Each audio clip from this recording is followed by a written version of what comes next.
Isaías capítulo 29. Ai da lareira de Deus, cidade lareira de Deus, em que Davi assentou o seu arraial. Acrescentai ano a ano, deixai as festas que completem o seu ciclo.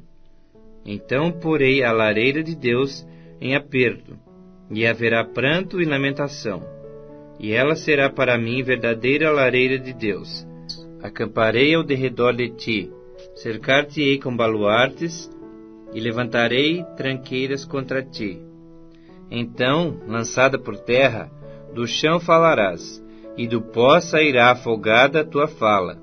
Subirá da terra a tua voz como a de um fantasma, como um cochicho a tua fala desde o pó. Mas a multidão dos teus inimigos será como o pó miúdo, e a multidão dos tiranos como a palha que voa. Dar-se-á isto de repente, num instante. Do Senhor dos Exércitos vem o castigo com trovões, com terremotos, grande estrondo, tufão de vento, tempestade e chamas devoradoras.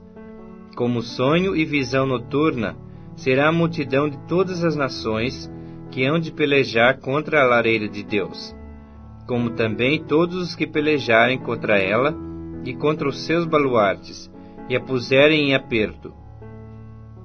Será também como o faminto que sonha que está a comer, mas acordando, sente-se vazio, ou como o sequioso que sonha que está a beber, mas acordando, sente-se desfalecido e sedento.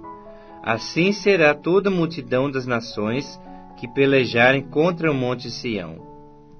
Estatelai-vos e ficai estatelados, cegai-vos e permaneceis cegos. Bêbados estão, mas não de vinho. Andam cambaleando, mas não de bebida forte, porque o Senhor derramou sobre vós o espírito de profundo sono, e fechou os vossos olhos, que são os profetas, e vendou as vossas cabeças, que são os videntes. Toda a visão já se vos tornou como as palavras de um livro selado, que se dá ao que sabe ler, dizendo: lê isto, peço-te, e ele responde: não posso, porque está selado. E dá-se o livro ao que não sabe ler, dizendo: lê isto, peço-te, e ele responde: não sei ler.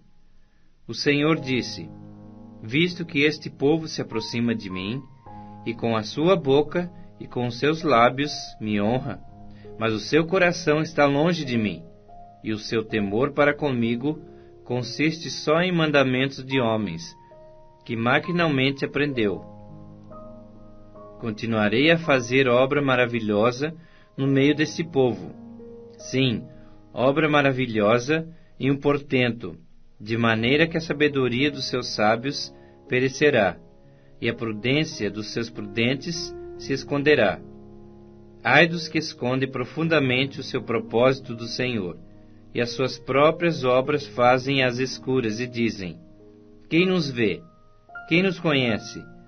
Que perversidade é a vossa! Como se o oleiro fosse igual ao barro, e a obra dissesse do seu artífice: ele não me fez. E a coisa feita dissesse do seu oleiro: ele nada sabe.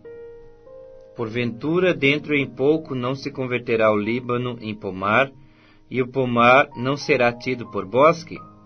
Naquele dia os surdos ouvirão as palavras do livro, e os cegos, livres já da escuridão e das trevas, as verão. Os mansos terão regozijo sobre regozijo no Senhor, e os pobres entre os homens se alegrarão no Santo de Israel.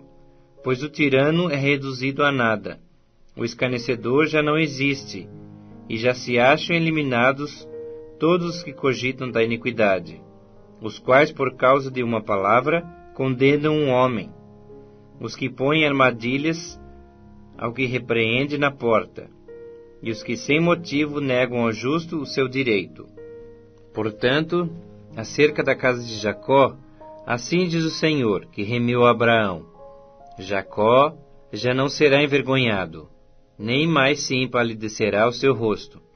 Mas quando ele e seus filhos virem a obra das minhas mãos, no meio deles, santificarão o meu nome. Sim, santificarão o Santo de Jacó e temerão o Deus de Israel.